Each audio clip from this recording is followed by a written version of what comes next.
Back to my channel kitchen point. હું છું વિજયા ચાવડા. તો આજે આપણે ગાજરના સુકવણી કરશું કે જે આપણે અથાણામાં દર વર્ષે આપણે નાખતા હોઈએ છીએ કે પહેલાં સુકવણી કરવી પડે પછી ગાજર આપણે નાખવાના હોઈએ છીએ. તો કઈ રીતે આપણે સુકવણી કરવી, કેમ એને સુકવવા અને પ્રોસેસ કઈ છે તે આપણે જોઈ લઈશું. ચાલો.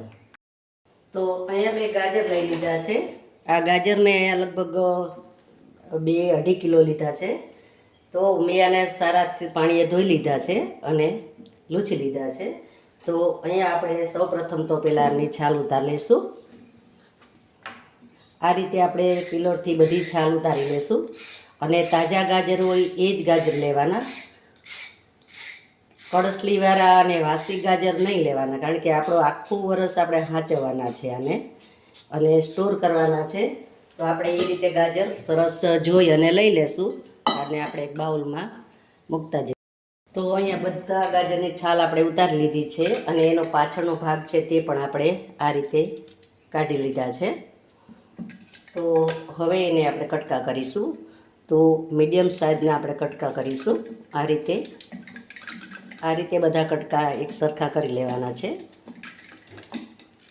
અને પછી એને આપણે આ રીતે 4 ચીરું કરી લેશું. એક ફાડામાંથી 2 ચીરું કરવાની થાય છે.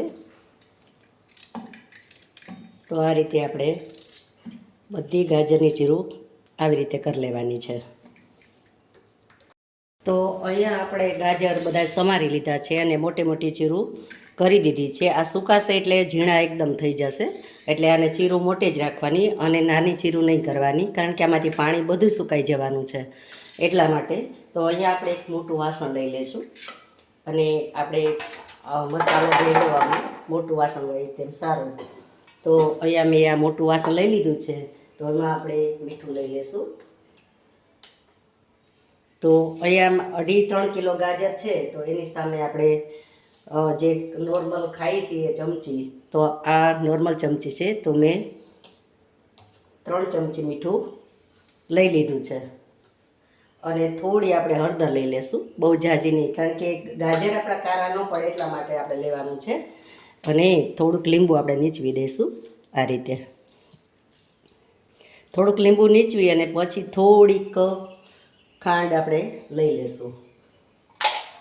પહેલાં તો આપણે એને હલાવી લઈશું. ઊંચા નીચા કરીશું એટલે બધું મીઠું આપણે સરસ રીતે મળી જશે. અને થોડી ખાંડ લઈ લઈશું. ખાંડથી શું થશે કે એકદમ નરમ રહેશે ગાજર, અને જ્યારે આપણે ઉપયોગમાં લઈએ ત્યારે એવા ને એવા સરસ મજાના ગાજર આપણે બહુ નથી લેવાની, ચમચી જેવી ખાંડ લઈ લેવાની છે, વધારે નહીં. તો આ વસ્તુ વધારે આપણે કાઠિયાવાડમાં બને છે. અત્યારે જે ગાજરની સિઝન હોય ત્યારે કાઠિયાવાડમાં બધા બહેનો બહુ બનાવતા હોય છે, કારણ કે હવે પાછળ આપણે સિઝન આવી છે અથાણાની. ચૈતર વૈશાખમાં આપણે અથાણા પણ બનાવતા હોઈએ છીએ. તો એમાં આ બધું આપણે યુઝ કરતા હોઈએ છીએ. અને આને લસણની ચટણી બનાવી અને પછી તમે જો આને આથો તો પણ સરસ લાગે છે. નકરા ગાજરનું અથાણું પણ થાય છે. કેરી સાથે અમે નાખીએ, ગુંદા સાથે, કેરી, ગુંદા અને ગાજર. તો બહુ સરસ લાગે છે. અથાણાનો સ્વાદ જ સરસ આવે છે. તો આ સિઝન હોય ત્યારે આપણે લઈ અને આવી રીતે ગાજરના કટકા કરી અને સુકવણી કરી દેવાની. એટલે આપણે આખું વરસ સ્ટોર કરશો તોય પણ તમારા બગડશે નહીં. અને આને આછું એવું જે કોટનનું કપડું હોય તે કપડું લઈ લેવાનું છે. અને આપણે 3 થી 4 કલાક આપણે રાખીશું આમાં, કારણ કે મીઠાનું પાણી છે અંદર ગાજરમાં ચડી જાય અને આ બધું ઓગળી જાય ત્યાં સુધી આપણે રાખવાનું છે. અને હાલતા ચાલતા 2-3 વાર આને ફેરવવાનું છે. અને પછી આપણે સૂકવી દેશું. અને ઓછામાં ઓછા 4-5 દિવસ સુકાવામાં થાય છે. પછી જેવો તડકો, એક દિવસ આપણે છાંયડામાં રાખવાનું છે અને બાકી બીજે દિવસે આપણે તડકો રાખશું. પછી ઘરમાં અંદર લઈ લેવાનો રાત્રે અને વળી પાછળ સૂકવી દેવાનું. તો એ રીતે કરશું એટલે સરસ મજાના ગાજર આપણા થઈ જશે. તો તમે જોઈ શકો છો આ ગાજર મેં 2.5-3 કિલો બનાવેલા હતા. તો આ ગાજર આપણા સુકાઈ ગયા છે અને એકદમ સરસ મજાના થઈ ગયા છે. આ ગાજર આખું વરસ તમે સ્ટોર કરીશો અને તોય પણ નહીં બગડે. અને આને તમે વાળશું તો તૂટશે નહીં. આ રીતના ગાજર આપણા બનશે. આ કાઠિયાવાડમાં વધારે બનાવે છે, તમે જોઈ શકો છો. અને આમાં મીઠું મરચું ને હળદર તમે નાખી અને લસણવાળી ચટણી નાખીને તમે ખાશો તો બહુ સરસ લાગશે. અને વાપરા પહેલાં આપણે આને ખાટા પાણીમાં ઘડીક વાર બોરી દેવા પડે, તો આનો જે સ્વાદ છે અને કલર પણ સરસ રીતે બદલી જશે. તો મારા વિડીયો તમને કેવો લાગ્યો તો લાઇક, શેર અને સબસ્ક્રાઈબ કરજો અને બેલ આઇકોન પ્રેસ કરજો, તો મારા વિડીયો તમારા સુધી પહોંચે. અને કોમેન્ટ કરજો કઈ સિટી કયા ગામડામાંથી તમે છો.